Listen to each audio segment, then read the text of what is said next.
दोस्तों की हाल चाल है जनाब। तुसी देखते पे हो अपना देश पंजाब टीवी ते मैं तुहाडा मेज़बान मोहम्मद नदीम खरल। सब तो पहले अपने चैनल को करना सबसक्राइब ते बेल आइकन ते क्लिक करना एक अच्छी ते बेहतरीन वीडियो दा नोटिफिकेशन हमेशा तरह वीरां नूं मिलदा रहे। वीर वेखदे रहन। अज अल्लाह दे खास फजल नाल प्योर नीली दे दो अनमोल तोहफे लैके हाजिर होए हैं। इंशाल्लाह वीडियो अच्छी लगेगी। वीडियो अच्छी लगे वीडियो नूं लाइक शेयर ते कमेंट जरूर करना है। अपनी राय नाल जरूर आगाह होना है कि जनाब यह गल है यह बात है कि जनाब नदीम भाई मैं नीली ने या नीली तो बाहर ने ये सारी गल बात जनाब होरां ने दसनी है। पहले नंबर ते जनाब साडे कोल एक पहलन झोटी है बिल्ली अख कतरी कतरी मैनू सिर मत्थे ते हल्की जी फुल्ली माशाल्लाह बड़ी खूबसूरत सिर्फ 4 उंगल दी वक्खी इस झोटी पहलन नूं। बाकी पिछले पैर चिट्टे ने पिछे नीली दे बटन बने हुए ने और जनाब बड़ा ही आउट क्लास ये पीस है। पहले ने 5 तो 10 दिन लैंदी है। रुग रुग दा सोहना थन और माशाल्लाह पुट्ठा हड्डी एक झोटी नूं खानदान नस्ल जातां तुहाडे सामने ने। ये जनाब पहलन झोटी है खास नीली दी है। वीडियो दे विच अज दे अल्लाह दे खास फजल नाल बाकी लेने देने मुकद्दर होंदे ने। अपना देश पंजाब टीवी ने हमेशा नीली बार दे ब्रांड दिखाए ने। नीली तो हट के कुछ नहीं दिखाया क्योंकि मेहनत नीली वास्ते ने काम नीली वास्ते ने। और अपना देश पंजाब टीवी ने हमेशा नीली बार दे ब्रांड ही लियाते ने लेने देने बाकी मुकद्दर होंदे ने। ए पिछे बटन बने हसील बड़ी सऊ बड़ी पहलन होके रुग रुग दा सोहना थन और माशाल्लाह बड़ा ही खूबसूरत अडर क्वालिटी तुहाडे सामने लैके हाजिर होए हैं। इन्हूं चचे जरा टोरो खां खोल के टोरो। ये जी मैं नंबर 1 के पहलन झोटी है और अल्लाह दे फजल नाल खास तोहफा है नीली दा। बाकी हर चीज़ मुकद्दर नाल माशाल्लाह हरनी वर्गी ये झोटी पैर कड कड के तुरदी है। रुग रुग दा सोहना थन लग्या होया है अल्लाह दे खास फजल दे नाल। बाकी मुकद्दर दी हर चीज़ जिहड़ी है जी वो मिलती है मुकद्दरां बाज कोई गल नहीं कोई बात नहीं। बिल्ली अख ते कतरी कतरी सिर पलवाना वर्गी सोहनी सुथरी टोर इस पहलन नूं। बाकी हर चीज़ मुकद्दर दे विच जिहड़ी चीज़ होंदी है वो मिलती है। अल्लाह पाक खैर करे।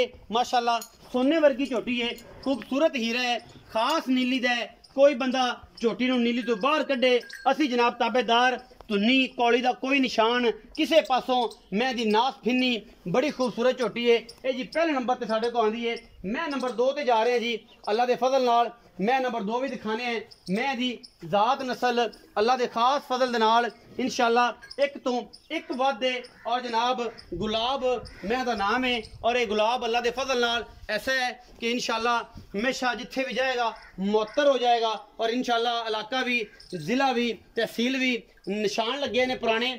और मैं दे 10-15 वाल मत्थे चिट्टे ने शाह काली मझ मैनू कुंडा खूबसूरत सिर और मैनू बुत्थी नस्ल जात तुहाडे सामने अल्लाह दे खास फजल नाल माशाल्लाह ये मैं ये 15 दिन दी सून चो लैंदी है। मैनू जात बड़ी है मैनू नस्ल बड़ी है मैनू खानदान बड़ा है मैनू पुट्ठा केड़ा चौड़ा है रुग रुग दा सोहना थन ये जनाब झोटी दूजन नूं। बाकी हर चीज़ मुकद्दरां बाज कुछ नहीं मिलता। ए जनाब तुहाडे सामने इन्हूं दाग बोच लगे हुए ने और खानदान दी खास लुडन दी जनाब झोटी दूजन अल्लाह दे फजल नाल खूबसूरत वटुआं दे घर दी माशाल्लाह बहुत ही आउट क्लास पीस है अल्हम्दुलिल्लाह जिहदे विच कोई दो राय नहीं। लेने देने बाकी मुकद्दर होंदे ने। अपना देश पंजाब टीवी ने हमेशा नीली दिखाई है नीली तो हट के कुछ नहीं दिखाया।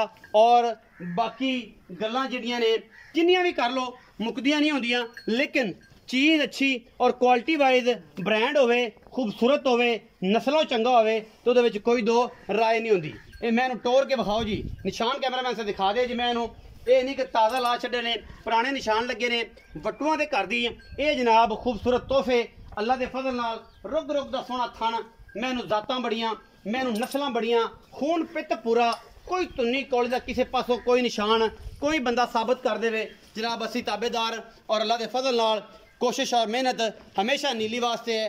और नीली ने हमेशा अल्लाह दे फजल नाल एक नाम दिता है अपने आप नूं भी और दुनिया जिन्हां ने नीली नूं कदर कीती है अल्लाह ने उन्होंने भी अल्लाह दे फजल नाल इनाम दिता है इस नीली की कदर करन दे विच।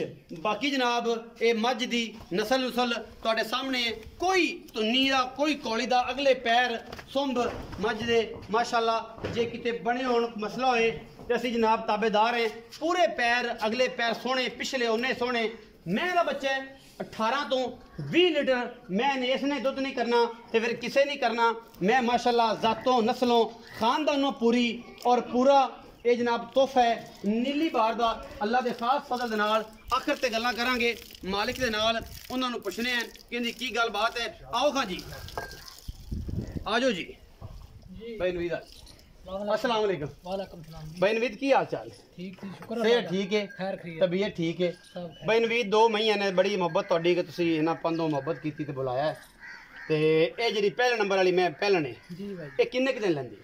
एक 8-10 दिहाड़े कर दी। 8-10 दिहाड़े कर दी। जी भाई नवीद की मुहब्बत प्यार वाला मुੱਲ उस पहलन दा जिन्नी कि मैं उन्हां मुੱਲ करी ज्यादा नहीं।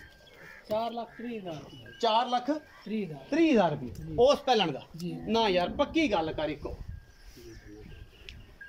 कि पक्की गल उस मैं दी कर पक्की गल हो गई। पक्की गल 3,95,000 रुपये 3,95,000 95,000 ਇਹਦੇ ਵਿੱਚੋਂ ਕੋਈ ਲਾਡ ਪਿਆਰ ਹੋਵੇਗਾ? ਲਾੜ ਪਿਆਰ ਤਾਂ ਅੱਗੇ ਦੋਸਤਾਂ ਨਾਲ ਕੀਤਾ, ਹੁਣ ਭਰਾ ਹੁਣ ਮੁੱਲ ਤਾਂ ਸਿੱਧਾ ਕੀਤਾ। ਹੋ ਜਾਏਗਾ ਹੋ ਜਾਏਗਾ ਯਾਰ, 3,95,000 ਚੋਂ ਲਾਡ ਪਿਆਰ ਹੋ ਜਾਏਗਾ। ਲਾੜ ਪਿਆਰ ਕਰ ਲਾਂਗੇ। ਇਹ ਜਿਹੜੀ ਮੈਂ ਨੰਬਰ 2 ਵਿਖਾਈ ਵੱਡੀ ਜੀ ਭਾਈ, ਇਸ ਮੈਂ ਦਾ ਕਿੰਨਾ ਸੂਆ ਹੈ, ਕਿੰਨੇ ਦਿਨ ਲੈਂਦੀ ਹੈ ਤੇ ਕੀ ਮੁਹੱਬਤ ਕਰਨਾ? ਇਹ ਮੱਝ 10 ਤੋਂ 12 ਦਿਹਾੜੇ ਕੱਢਦੀ ਏ ਅੱਛਾ ਜੀ। ਤੇ ਮੱਝ ਮਾਸ਼ਾਅੱਲਾ ਚੋਖੀ ਚੰਗੀ ਏ। ਚੋਖੀ ਚੰਗੀ? ਹਾਂਜੀ ਚੋਖੀ ਚੰਗੀ ਏ। ਮੈਂ ਕੋਈ ਦੋਸਤ ਲੈਣਾ ਚਾਹੇਗਾ ਤੇ ਇਨਸ਼ਾਅੱਲਾ ਕਦੇ ਯਾਦ ਕਰੇਗਾ। ਤੇ ਬੜਾ ਇੱਕ ਤੋਹਫਾ ਹੈ ਤੇ ਗੁਲਾਬ ਮੱਝ ਦਾ ਨਾਂ ਤੇ ਮੈਂ ਬੜੀ ਸੋਹਣੀ ਏ, ਮੈਂ ਬੜੀ ਖੂਬਸੂਰਤ ਏ। ਤੇ ਆਮ ਮੱਝ ਨਹੀਂ ਕਿ ਕੋਈ ਆ ਦੋਸਤ ਆਖੇ ਆਮ ਮੱਝ ਏ। ਮੁੱਲ ਕਰਾਣਾ ਤੇ ਭਾਵੇਂ 6.5 ਲੱਖ ਕਰਾਈ ਜਾ। ਹਾਂਜੀ 6 ਲੱਖ ਦੀ ਮੈਂ ਦਿਆਂ ਸਾਂ, ਪੱਕੀ 6 ਲੱਖ ਦੀ। ਪੱਕੀ 6 ਲੱਖ ਦੀ ਮੈਂ ਕੋਈ ਦਾਂ। ਪਿਆਰ ਮੁਹੱਬਤ ਕਰ ਯਾਰ, ਮੁੱਲ ਜ਼ਿਆਦਾ ਹੈ। 6 ਲੱਖ ਤੇਰੀ ਮੈਂ ਤੇ ਪੈਂਦਾ ਹੈ, ਮੈਂ ਇਹ ਗੱਲ ਨਹੀਂ ਮੈਂ ਕਰਦਾ। 10 ਲੱਖ ਦੀ ਏ। ਮੈਨੂੰ ਤੂੰ ਅੱਗੇ ਆਖਿਆ ਕਿ ਮੁੱਲ ਉਹ ਕਰਨਾ ਜਿਹੜਾ ਲੈ ਲਾਉਣਾ ਹੈ। ਲੈ ਲਵਣਾ ਅਸੀਂ ਉਹ ਮੁੱਲ ਕੀਤਾ, ਅਸੀਂ ਨਜਾਇਜ਼ ਮੁੱਲ ਨਹੀਂ ਕੀਤਾ। ਸਾਡੀ ਮੈਂ ਕੋਈ 10 ਲੱਖ ਪਿਆਰ ਮੁਹੱਬਤ ਕੋਈ ਸੱਜਣ ਬਰਾਬੂ ਹੈ ਤੇ ਆਇਆ ਉਹ 5,000 ਹੋਰ ਘੱਟ ਦੇ ਦੇ ਭਰਾ ਤੇਰੇ ਨਾਲ। ਇਹ 5,95,000 रुपए 5,95,000 सज्जन को आएगा या हो जाए कुछ सिगड़ पानी छुट जाएगा या कोई क्रैश रहा ਦੇ ਦਾਂਗੇ ਯਾਰ। मोहब्बत प्यार हो जाएगा, ਪਿਆਰ ਕਰ ਲਾਂਗੇ। हो जाएगा। ये सी भाई नवीद भट्टू साहब ने इन्हां दे कोल जनाब ये गुलाब और गुलाब दे नाल एक बिल्कुल खूबसूरत तोहफा पहलन झोटी 3,95,000 ਦਾ ਮੁੱਲ है और ਇਹਦਾ जनाब 5,95,000 रुपए मुੱਲ करते ने। मैं एडी खूबसूरत और मैं एडी जात नस्ल वाली अगर कोई मैं ले आवे चैलेंज नहीं असी करते। ਅਸੀਂ ਆਪ ਮਾੜੇ ਬੰਦੇ ਆਂ, ਅਸੀਂ ਚੈलेंज ਕਿਸੇ ਨੂੰ ਕਰਕੇ ਕੀ ਲੈਣਾ ਹੈ ਤੇ ਕੀ ਕਰਨਾ ਹੈ ਤੇ ਕੀ ਦੇਣਾ ਹੈ। ਅਗਰ ਐਡੀ ਵੱਡੀ ਖੂਬਸੂਰਤ ਔਰ ਐਡੀ ਤਗੜੀ ਮੈਂ ਕੋਈ ਬੰਦਾ ਲੈ ਆਵੇ ਤੇ ਜਨਾਬ ਅਸੀਂ ਤਾਬੇਦਾਰ ਹੈਗੇ ਆਂ। ਅਸੀਂ ਜਨਾਬ ਭਰਾ ਦੀ ਮਿਹਨਤ ਨੂੰ ਸਲਾਮ ਪੇਸ਼ ਕਰਾਂਗੇ ਔਰ ਉਹਦੀ ਖੂਬਸੂਰਤੀ ਨੂੰ ਸਲਾਮ ਪੇਸ਼ ਕਰਾਂਗੇ। ਬਾਕੀ ਹਰ ਬੰਦਾ ਆਪਣੀ ਕੋਸ਼ਿਸ਼ ਕਰਦਾ ਹੈ, ਮਿਹਨਤ ਸਾਰਿਆਂ ਨੂੰ ਸਲਾਮ ਕਰਨਾ ਚਾਹੀਦਾ ਹੈ ਕਿਉਂਕਿ ਦੋਸਤ ਕਰਦੇ ਨੇ ਮਿਹਨਤ ਔਰ ਮਿਹਨਤ ਦੇ ਨਾਲ ਹੀ ਬਾਗ ਲੱਗਦੇ ਨੇ। ਆਪਣਾ ਬਹੁਤ ਸਾਰਾ ਖਿਆਲ ਰੱਖਿਆ ਜੇ। ਮਿਲਾਂਗੇ ਅੱਛੀ ਔਰ ਬਿਹਤਰੀਨ ਵੀਡੀਓ ਦੇ ਨਾਲ। ਪਾਕਿਸਤਾਨ ਜ਼ਿੰਦਾਬਾਦ, पाक आर्मी हमेशा जिंदा।